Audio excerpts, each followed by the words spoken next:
SOS reached Earth, then the Deathworlder Warships deployed. No one expected anything unusual that morning, yet far beyond the moon, something extraordinary was happening. On a small colony ship orbiting near Saturn, alarms blared. Red lights flashed across the control panel, and a mechanical voice repeated a single, urgent message. Distress signal detected. Priority level, Alpha. Captain Leora Hayes leaned over the console, her brow furrowed. She had been in space for nearly 10 years, and she had faced emergencies before, but this was different. The SOS was not coming from a nearby research station or a mining vessel. It was coming from a human colony on the edge of the solar system, a colony that had not sent a message in over 6 years. "Show me the source," she commanded. Her voice was calm, but there was a tension she could not hide. The navigation officer, a young man named Ryan Cho, tapped at the display. "It's from Theta 7. That's way out past the Kuiper Belt. Signals shouldn't even reach Earth clearly from there." "Then why is it reaching us now?" Captain Hayes asked. She knew the odds. Signals from that far away usually took hours, even days, to travel. This one had arrived in a sudden burst, urgent and fragmented. "Maybe someone or something intercepted it," Ryan said, his voice low. Before Hayes could respond, the communications officer, a tall woman named Selene Ortiz, spoke up. "It's not just the signal. There's energy interference. Something out there is active, powerful." Hayes looked out through the observation window at the dark expanse of space. Stars glittered faintly, and beyond them the planet Earth glowed like a sapphire in the distance. Somewhere out there, far beyond the reach of the familiar planets, someone, or something, was calling for help. Back on Earth, the news arrived faster than anyone could imagine. Deep space monitoring stations around the globe detected the same SOS signal. Scientists in Europe, Asia, and the Americas studied the data with growing concern.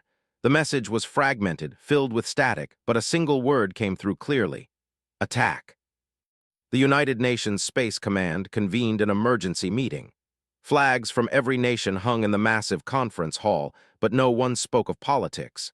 For the first time in decades, humanity faced something beyond their understanding, and it united the planet. Admiral Rajesh Malhotra, a stern man with silver hair and eyes that had seen too many conflicts, addressed the council. "This is not a drill. A human colony is under threat at the edge of the solar system. We do not know the attackers. We do not know their technology. But we do know this: we must respond." The council murmured among themselves. Some feared a distant alien encounter. Others thought of rival human factions, though most dismissed that as impossible. But Malhotra was clear. "Prepare reconnaissance drones, ready the warships. We cannot ignore this SOS." Meanwhile, in small homes and apartments across the world, people looked to the sky.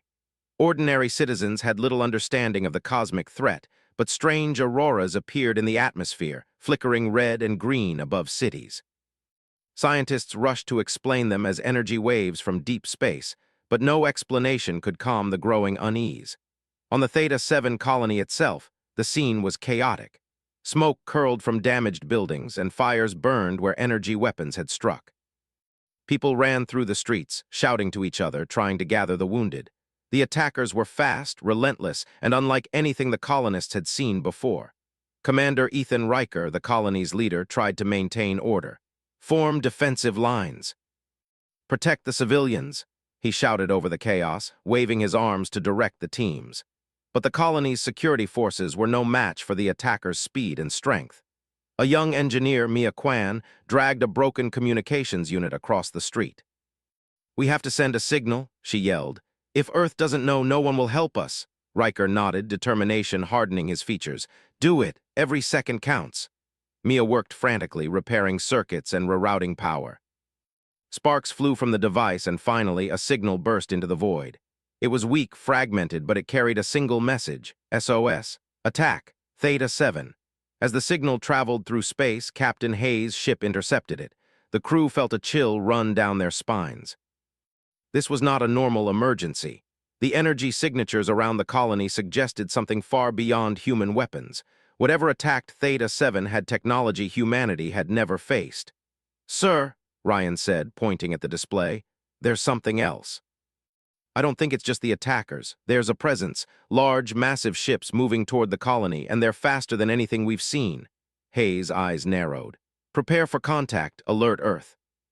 If these ships reach the inner solar system, we may be in real danger. Back on Earth, astronomers and scientists worked through the night, trying to understand the incoming threat. The data was confusing at first, because the alien warships emitted energy signatures that interfered with human sensors. But one thing became clear. The ships were enormous, far larger than any human vessel, and they were headed straight for the planet. News channels broadcast the story worldwide. Panic mixed with awe as images of the alien energy readings appeared on every screen. Social media exploded with speculation. Could humanity defend itself? Or was this the beginning of something far more dangerous? In the halls of the UN Space Command, the atmosphere was tense. Engineers and scientists debated strategies. Military leaders prepared for combat, but everyone knew the odds were against them. Yet there was a sense of pride, too, a reminder of what humans could accomplish when faced with impossible challenges. Captain Hayes stood in the observation deck of her ship, staring at Earth from afar. "We're the first line of defense," she said quietly, "and we will not fail. Not while there is still hope." As Theta 7 burned in the distance, and the SOS signal continued to pulse through the void, humanity held its collective breath. The message had reached Earth, but whether they were ready for what came next was another question entirely. Above the planet, in the silent reaches of space, massive warships began to move with deliberate precision. The Deathworlders, as later reports would name them, were on their way. And humanity was about to face its greatest test. The first reports came as tiny blips on Earth's deep space radar. At first, they were dismissed as anomalies, but within hours the blips grew into massive shapes far larger than any human spacecraft. The world watched as the sky, once filled with familiar stars and satellites, suddenly seemed smaller. Something alien was entering the solar system. Admiral Rajesh Malhotra stood in the command center of the UN Space Command headquarters, surrounded by screens and holographic displays. The room was alive with tension, a mix of fear and determination. "Status report," he said sharply. Lieutenant Amina Patel, young and precise, adjusted her glasses. "Sir, the objects are warships, large, very large, and they are moving toward Earth's orbit at incredible speed. Sensors indicate energy fields that are unlike anything we have seen before." Malhotra frowned. "How many?" "8 confirmed, sir, possibly more hidden beyond our detection range." A hush fell over the room. 8 ships. That alone was more than enough to threaten Earth's defenses, but no one spoke of surrender. Humanity had faced challenges before: plagues, wars, natural disasters. This was different, but the resolve in the room was clear. Humans would fight. They always fought. In space, Captain Leora Hayes' ship moved cautiously toward the incoming threat. Her crew studied the massive alien vessels as they approached. They were black and metallic, shaped like jagged mountains floating in the void. Lights flickered along their hulls, revealing weapon arrays that dwarfed anything humans had built. "These ships," Ryan Cho whispered, "they're designed to intimidate. Look at the size and the weapons. They could destroy a planet if they wanted." Hayes did not reply immediately. She stared at the looming shapes, calculating, planning. "They may be large," she said finally, "but every machine has weaknesses. We just need to find them before they find us." Back on Earth, citizens were beginning to notice unusual phenomena. Satellites recorded strange auroras around the planet, caused by the massive energy shields the alien ships projected into the atmosphere. Air traffic controllers reported interference with communications. People in cities looked up at the sky in fear and awe, seeing strange, shimmering lights moving across the heavens. In laboratories across the globe, scientists worked tirelessly. Dr. Alina Korov, a leading physicist, analyzed the incoming data. "Their energy signatures are not just weapons," she explained to the council. "They are designed to destabilize planetary shields. If they reach Earth even partially, they could cause massive storms, electromagnetic disturbances, or worse." A voice from the back of the room interrupted. "We need to act now," said Major Tomas Eriksson, a veteran of space operations. "We cannot wait for them to reach orbit. We must intercept, even if it's only to buy time." Malhotra nodded. "Prepare all available warships. Mobilize the defense fleet. Earth is not defenseless." In space, the first encounter began. Human scouts, small and nimble, approached the outer edges of the Deathworlder fleet. The scouts were fast, but the alien warships were faster. Energy beams shot past them like bolts of lightning, forcing the humans to dodge desperately. "Return fire," Captain Hayes ordered. Her voice was steady, though her mind raced. Human weapons were tiny compared to the alien firepower. Every missile, every laser shot seemed almost insignificant. Yet the humans fought with courage. Their ships danced between the alien weapons, aiming for weak points on the massive hulls. On board one of the Deathworlder warships, enormous alien figures moved through shadowed corridors. Their eyes glowed faintly, and their claws tapped across metallic surfaces as they prepared for battle. They were calm, efficient, and confident. Humans, they decided, were unpredictable, but unpredictability was not always a weakness. It could be dangerous. Back on Earth, the first public warning was issued. News broadcasts advised citizens to stay indoors, avoid open areas, and prepare for possible blackouts. Panic surged, but so did determination. Humanity had survived disasters before, and while the Deathworlders were unlike anything encountered, the human spirit was resilient. In orbital command centers, engineers worked on new strategies. Dr. Korov and her team attempted to analyze the alien shields. "Their energy fields fluctuate in predictable patterns," she said, pointing at a holographic display. "If we can time our attacks correctly, we might bypass their defenses." Admiral Malhotra listened carefully. "Every advantage counts," he said. "We will combine intelligence, speed, and precision. Humanity does not give up easily." Meanwhile, Captain Hayes' ship was under constant fire. Beams of energy struck near them, sending shudders through the hull. Yet, despite the danger, Hayes remained focused. She directed her crew with calm authority, guiding their evasive maneuvers with precision. Ryan Cho monitored the sensors, noting patterns in the Deathworlders' attacks. "They are coordinated," he said. "Almost like they share one mind, communicating faster than we can detect." Hayes nodded. "Then we have to be faster. We have to think differently. Humans survive because we adapt, and that is something they may not expect." As the battle continued, one of the scouts managed to strike a minor blow. A small energy reactor on a Deathworlder ship was disrupted, causing a flicker of sparks along its massive hull. The humans cheered quietly. It was a small victory, but it reminded them that even the largest enemy could be challenged. On Earth, the people watched as the sky continued to change. Auroras grew brighter, storms began to shift, and satellites reported unusual interference. Scientists warned that if the alien ships reached lower orbit, entire systems, communication, energy grids, and satellites could be affected. Humanity faced not just destruction, but chaos. In the midst of this tension, leaders around the world made a decision. Earth's combined fleet would form a defensive perimeter. Ships from different nations, once rivals, now moved as one.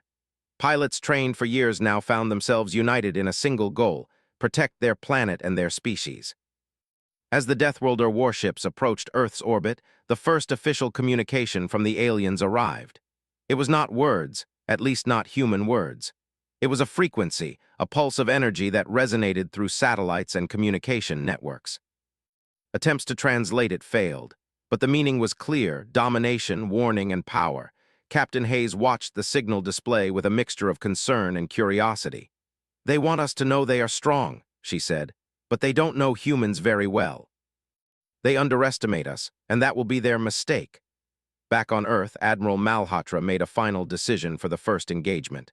"We will not flee, we will not surrender. Humanity will stand, and we will show them what it means to face humans united." As night fell over Earth, the first shots of the real battle began. Energy beams streaked across space, lighting the darkness like lightning. Ships dodged, fired, and maneuvered in a deadly ballet.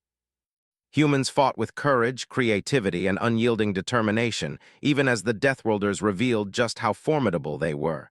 Some ships were lost, some pilots were wounded. But the message was clear: humanity would not be intimidated. The human race, small and fragile in the vastness of space, had something the Deathworlders could not calculate: resilience, ingenuity, and the refusal to surrender. As the first day of engagement came to a close, the fleet regrouped. The Deathworlders had not been defeated, but humanity had proven a point. Earth was not an easy target, and far above, in orbit and beyond, the Deathworlder warships adjusted their formations. They had underestimated humans. And that miscalculation would cost them more than they expected. The fight for Earth had only just begun. The battle above Earth raged on, but humanity had already learned something critical. Fear alone could not defeat them. Each skirmish, each close call, had sharpened their skills. Pilots had begun to recognize patterns in the Deathworlders' attacks. Engineers had studied their energy signatures, and scientists were devising ways to turn the alien technology against itself. Captain Leora Hayes stood on the bridge of her ship, looking at the holographic display. Small green and red blips marked human and alien ships alike, and every movement was carefully analyzed. "Ryan," she said, her voice steady but urgent, "can we exploit the fluctuations in their energy fields?" Ryan Cho's fingers danced over the controls. "Yes, Captain, their shields are strong, but they pulse in a predictable rhythm. If we time our attacks precisely, we can pierce the gaps." Hayes nodded. "Then that's what we'll do, prepare the strike squad, precision over firepower. We hit fast, we hit smart, and we hit hard." Meanwhile, on Earth, Admiral Rajesh Malhotra coordinated the planet's defenses. Satellite arrays, orbital lasers, and automated drone fleets were aligned to support the human fleet above. Communications specialists tapped into every signal, trying to find weak points in the Deathworlders' coordination. "Doctor." Alina Korov adjusted her glasses, speaking into a microphone. "We've found something. Their ships communicate through high-frequency energy pulses. If we can jam a few key signals, we may be able to disrupt their formation." Malhotra clenched his jaw. "Do it." Every advantage counts. Humanity does not back down. In the depths of space, the first strike squad approached the Deathworlder fleet. Human ships were smaller and faster, designed for agility.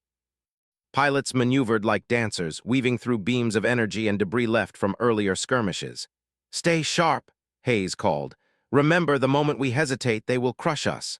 Lieutenant Marcus Hale, a veteran pilot, led the first wave. His ship darted toward a massive Deathworlder warship, dodging energy blasts as he calculated the perfect trajectory. "I've got a weak point on the dorsal reactor," he reported. "Timing it now, 3, 2, 1, fire." Missiles streaked through the void, hitting the gap in the alien shield. Sparks flew along the hull of the warship, and a small section of its armor buckled. It was a minor hit, but in space battles, even small damage could create opportunities. "Good work," Hayes said quietly. "Now we keep the pressure on." Back on Earth, scientists and engineers worked in shifts, analyzing every transmission from the battle. Mia Kwan, now assisting Dr. Korov, tapped at a console. "If we can synchronize the satellites with the strike squad, we can amplify the effect of their attacks. Essentially, the aliens will be firing at themselves without knowing it." Korov nodded. "Ingenious. Let's run the simulation." As the simulation ran, human leaders realized that creativity and adaptation were their greatest weapons. The Deathworlders had underestimated humans' ability to improvise, to think differently under pressure. Each new tactic pushed the aliens further off balance. The next engagement was daring. Hayes led a fleet of 10 human ships in a risky maneuver known as the Comet Sweep. They swooped down from the outer rim of Earth's orbit, approaching the alien fleet from an angle the Deathworlders did not expect. Ryan monitored the enemy movements. "They're reacting slower than usual," he said. "It's working, they don't anticipate unpredictability." The human fleet targeted key points: energy cores, communication arrays, and shield nodes. Each strike was precise. Explosions flared across the darkness of space, sending shards of debris into orbit. Yet through all the chaos, human coordination held firm. On board one of the alien warships, confusion spread. The creatures had expected humans to be chaotic but predictable. Instead, humans were organized, adaptive, and fearless. Their strikes were coordinated, and their movements were unexpected. The aliens communicated through pulses, but even those signals could not predict every human action. Back on Earth, the civilian population watched the first signs of hope. News channels showed real-time telemetry from the battle, highlighting human successes. People cheered, some crying in relief. Humanity had not only survived the first contact, they were fighting back. Captain Hayes knew, however, that victory would not come easily. The Deathworlders were still a threat, and one misstep could mean disaster. She convened her bridge crew. "We've seen that they can be disrupted," she said. "We've proven we can strike back. But now we need to think bigger. We need to coordinate Earth's defenses with our fleet, create openings, and keep pressing. The longer we wait, the stronger they grow." Meanwhile, in the orbital defense centers, engineers prepared the next phase. Automated drones, previously used for satellite maintenance, were retrofitted for combat.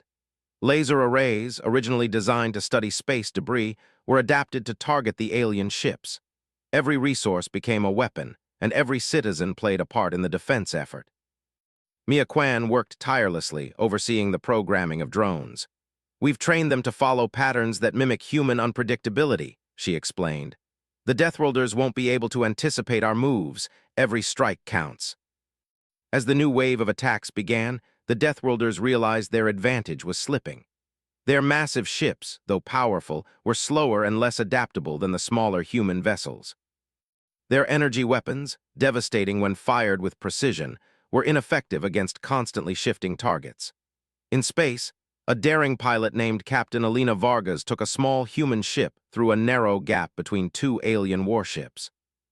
Her goal was simple but dangerous: reach the central energy core of the largest vessel. With skill and courage, she dodged blasts, weaving through metal debris and energy beams. "Almost there," she whispered, gripping the controls. "Just a little further."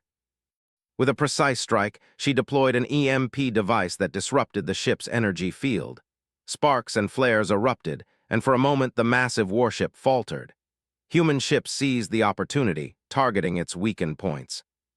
Back on the bridge of Hayes' ship, the crew cheered silently. Small victories like this fueled their determination. Humanity was not just surviving, it was learning, adapting, and striking back with intelligence and courage. Admiral Malhotra addressed Earth's combined fleet through a secure communication channel.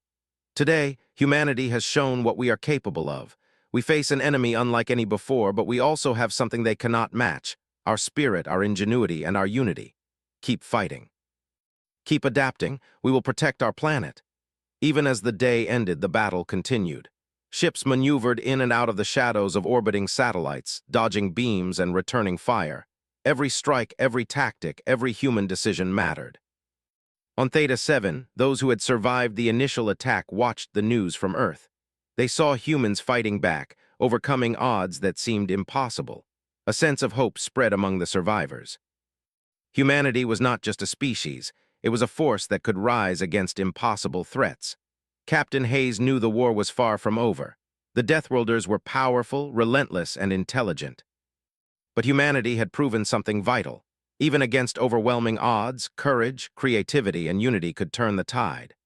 As the sun set over Earth, casting its golden glow across cities and oceans, human fleets regrouped in orbit. Pilots cleaned their weapon systems, engineers repaired hull damage, and scientists analyzed data from the latest skirmishes. The planet below was safe for now, but the battle was just beginning. And somewhere in the darkness of space, the Deathworlders observed humanity with growing caution. The creatures had not expected resilience. They had not expected strategy. They had not expected humans to fight back with intelligence, courage, and unity. Humanity had struck back. And now the universe would know that Earth was not a planet to be conquered easily. The battle had stretched into days. Human fleets had struck back with courage and ingenuity, but the Deathworlders were relentless.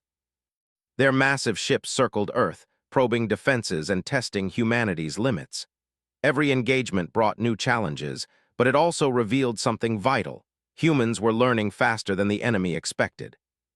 Captain Leora Hayes stood on the bridge of her flagship, the Valiant Star, watching the latest sensor readings. One of the Deathworlder ships, the largest yet, was preparing a weapon unlike any seen before. Ryan Cho pointed at the display. "Captain, they're building a device near the core of that ship. The energy readings are off the charts. It's enormous." Hayes leaned forward, her eyes narrowing. "How big?" "Bigger than a small moon," Ryan replied. "We think it's a planet cracker. If deployed, it could destabilize Earth's orbit or destroy the moon." A silence fell over the bridge. The thought of such destruction made the crew shiver, but fear did not weaken them. Humans were built for resilience, and that resilience was about to be tested like never before. On Earth, Admiral Rajesh Malhotra gathered his top commanders. "We cannot allow that device to reach the moon or Earth's orbit," he said firmly. "If it fires, our planet may be lost. Every available fleet, every strategy we have, deploy it. This is the moment we fight with everything we have." Dr. Alina Korov adjusted her glasses and spoke carefully. "We have a plan, sir. We can use the asteroid belt as cover." If we redirect fragments, we can create artificial gravity wells to intercept the device before it fires. Malhotra nodded. Then we make it happen. Humanity's survival depends on it. In the outer solar system, human pilots prepared for the most dangerous mission yet. Fleets navigated through asteroid fields, dodging natural debris and alien fire. Engineers had retrofitted mining vessels and cargo ships into weapons carriers, turning civilian craft into tools of war. Every ship, every pilot, every engineer counted. Failure was not an option. Captain Hayes led the vanguard. "This is it," she told her crew. "The moment we prove humanity is not just clever, we are unstoppable when united. Keep your focus. Trust your instincts. Adapt, always adapt." Lieutenant Marcus Hale piloted his ship with unmatched precision. He darted between massive asteroids, using their gravitational pull to evade Deathworlder energy beams. Beside him, a rookie pilot, Tariq Ali, struggled to match the rhythm, but Hayes' calm instructions guided him. "Trust the flow of space. Move with it, not against it."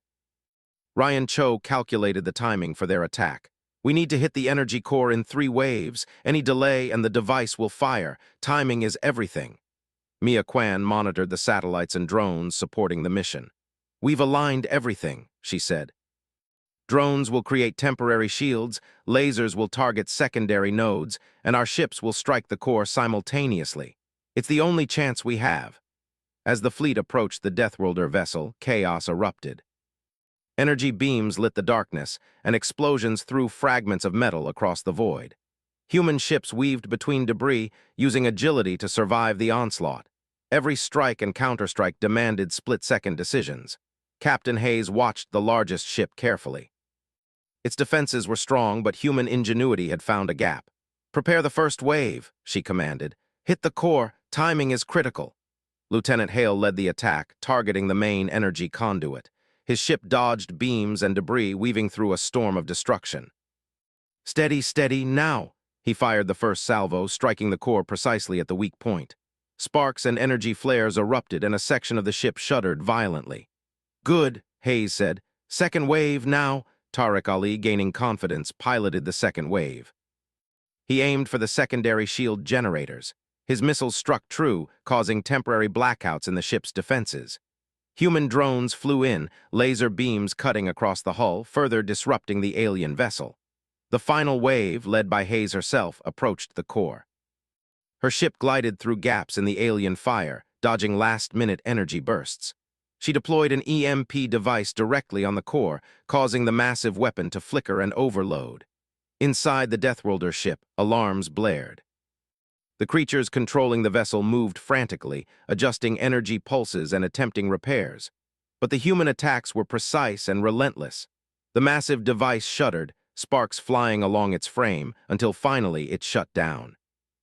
In orbit around Earth, humans cheered. The immediate threat had been neutralized, but Captain Hayes knew this was only the beginning. "We've delayed them," she told her crew, "but the fight is far from over. Humanity has shown strength today. Let's make sure the enemy knows we cannot be defeated easily." On Earth, citizens celebrated cautiously. News broadcasts highlighted the bravery of the pilots, engineers, and scientists. People took pride in their species' ingenuity, knowing that the courage of a few had protected the many. Admiral Malhotra addressed the world. "Today, humans have done the impossible. Against overwhelming power, we struck back. Against fear, we stood firm. Humanity survives because we adapt, we innovate, and we never surrender." Yet in the darkness of space, the Deathworlders were regrouping. They had underestimated humans' ability to work together, to improvise, and to strike where it hurt most.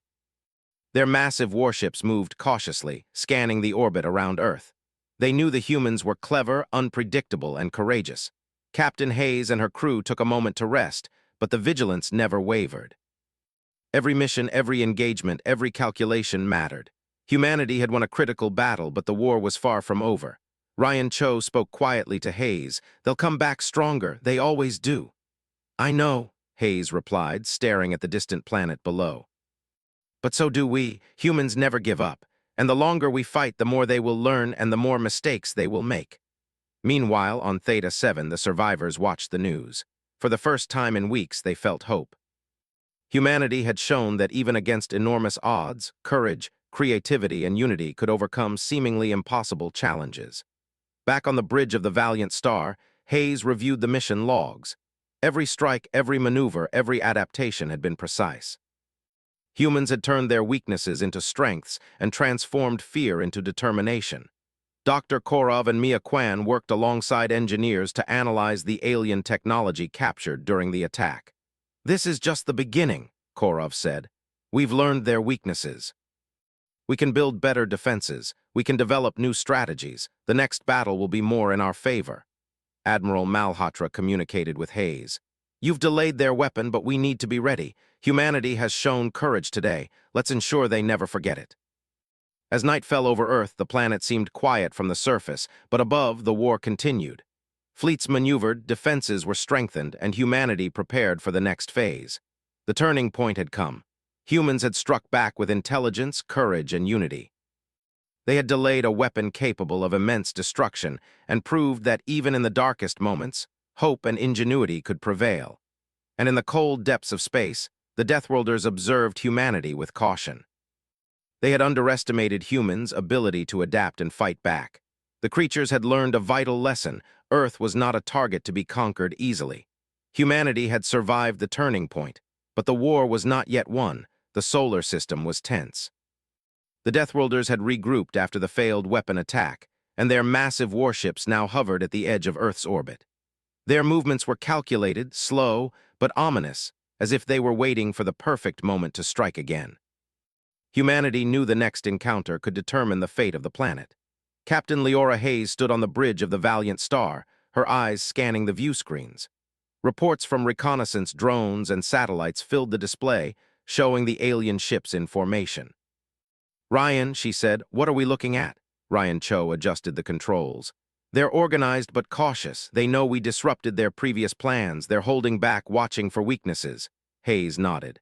"Then we give them none. It's time for a decisive strike. Prepare the fleet. This mission will be dangerous, but it's our only chance to push them out of the solar system." Meanwhile, on Earth, Admiral Rajesh Malhotra convened a global strategy session. Leaders, scientists, and military experts gathered to finalize the plan. "We've studied their ships, their patterns, their weaknesses," Malhotra said. "This operation will combine human ingenuity, courage, and technology. We will infiltrate their command vessel, disrupt their systems, and turn their weapons against them. Humanity's survival depends on it." Dr. Alina Korov added, "We can use stealth drones disguised as debris to approach their central ship. Once inside, we can hack their systems and create chaos. Timing and precision will be everything." Mia Kwan, overseeing the engineering team, smiled. "Every piece of technology we've adapted will play a role. We've learned from every battle. They won't expect this." The operation began in the cold darkness of space. Small human ships disguised as asteroids moved toward the largest Deathworlder warship. Pilots held their breath, knowing a single mistake could mean death. Captain Hayes led the vanguard. Her voice was calm but firm. "Stay focused, move as one, adapt to anything. Trust each other. Humanity depends on us." Lieutenant Marcus Hale guided his ship through narrow gaps in the debris field, dodging sensors and patrols. Beside him, Tariq Ali navigated for the first time in such a high-stakes mission. He followed Hayes' instructions carefully, trusting her experience. Ryan Cho monitored the enemy signals. "They're not detecting us yet. Keep steady. Any sudden moves could trigger alarms." As they approached the central ship, the stealth drones launched from human vessels. They drifted silently toward the hull, their cloaking systems hiding them from alien sensors. Engineers remotely hacked minor systems to open hidden panels and disable external defenses. Inside the Deathworlder vessel, alarms blared as subtle disruptions spread through the control networks. The creatures moved swiftly, but confusion grew. The humans had bypassed their outer shields, and internal systems were faltering. Captain Hayes spoke calmly to the fleet. "Now is the moment. Enter the vessel. Focus on the core systems. Disrupt their weapons. Turn their strength into our advantage." Pilots navigated corridors and compartments, carefully avoiding detection. Engineers remotely rewired energy conduits, causing defensive weapons to misfire and shields to fluctuate. Sparks flew, lights flickered, and the massive warship shuddered under the unexpected assault. Lieutenant Hale focused on the primary energy array. "I've got control over the main weapon systems," he reported, initiating reverse sequence. The massive energy cannons, which had threatened Earth for days, now began to overload. Systems sent warning pulses through the alien network, and chaos erupted among the Deathworlders. Their once perfect coordination was now shattered. On the bridge of the Valiant Star, Hayes watched the progress with a mix of relief and determination. "Keep pushing," she urged. "We are close to victory. One final wave will finish this fight." Small human attack teams targeted remaining weak points. Using knowledge gathered from previous engagements, they struck in a coordinated pattern, ensuring maximum disruption. The alien fleet struggled to respond. Missiles and energy beams misfired, shields failed in critical sections, and communication arrays went offline. From Earth, Admiral Malhotra monitored the operation. "The humans are inside their main vessel," he said to his team. "If they succeed, the rest of the fleet will have no choice but to retreat. Humanity's bravery and ingenuity are our strongest weapons." Inside the Deathworlder ship, the creatures were desperate. They attempted to repair systems and regain control, but the humans had anticipated their moves. Every attempt to counteract the attack was met with a precise response, disrupting repairs and forcing the aliens into retreat. Captain Hayes coordinated the final step. "Ryan, overload the core energy array. Marcus, Tarek, focus on controlling the secondary weapons. Everyone else, prepare for extraction after the overload." With precision and courage, the humans executed the final maneuver. The core energy array surged, lights flared, and the massive ship shook violently. Energy beams misfired outward, striking nearby Deathworlder warships. One by one, the massive vessels began to falter, their formations breaking under the combined force of human strategy and daring. In orbit, human fleets watched as the alien ships began a retreat. Massive warships, once imposing and terrifying, now moved away from Earth, damaged and disoriented. Humanity had not only defended their planet, they had forced the enemy to withdraw. On the bridge of the Valiant Star, Hayes allowed herself a moment of relief. "It's done," she said softly. "They're retreating. Earth is safe for now." Back on Earth, citizens erupted in celebration. Streets filled with cheers, songs, and tears of joy. People had watched the bravery of their pilots, engineers, and scientists. Humanity had faced an overwhelming enemy and survived. The planet had been defended not just by weapons, but by courage, ingenuity, and unity. Admiral Malhotra addressed the world. "Today, humanity has proven that even against impossible odds, we endure, we adapt, we fight. And we triumph. Earth remains free because of the bravery of countless individuals who refused to give up." Captain Hayes returned to Earth aboard the Valiant Star, welcomed as a hero. Pilots, engineers, and civilians alike shared stories of courage and determination. Children listened with wide eyes as veterans recounted the battles in space, learning the values of bravery, teamwork, and hope. Dr. Korov and Mia Kwan worked tirelessly to study the damaged alien technology. "This will help us prepare for the future," Korov said. "We've learned from every battle. We now have knowledge that can defend Earth against anything that comes next." As humanity rebuilt and celebrated, there was a quiet understanding. The Deathworlders might return. The universe was vast, and threats were never-ending. But humanity had proven something important. Courage, intelligence, and unity could overcome even the most powerful enemies. Captain Hayes stood on the observation deck of the Valiant Star, looking at Earth glowing peacefully below. "We fought, we adapted, and we won," she said. "But we will never stop learning. We will never stop protecting our planet. We are human, and we never give up." In the dark reaches of space, the retreating Deathworlders observed humanity. They had faced a species small in size but immense in determination. They had underestimated resilience, ingenuity, and unity. And as they left the solar system, they knew Earth was no longer an easy target. Humanity had emerged victorious, but wiser. The battle had shown what humans could achieve when courage met intelligence. The planet was safe for now, and the species had proven its greatest strength, the unbreakable spirit of humanity. And so, under the stars, Earth celebrated not only survival but triumph. Humans had fought against overwhelming odds and had won. The galaxy had taken notice, and the message was clear. Earth would never be conquered easily. The war was over, but the story of humanity's courage, ingenuity, and unity would be remembered forever.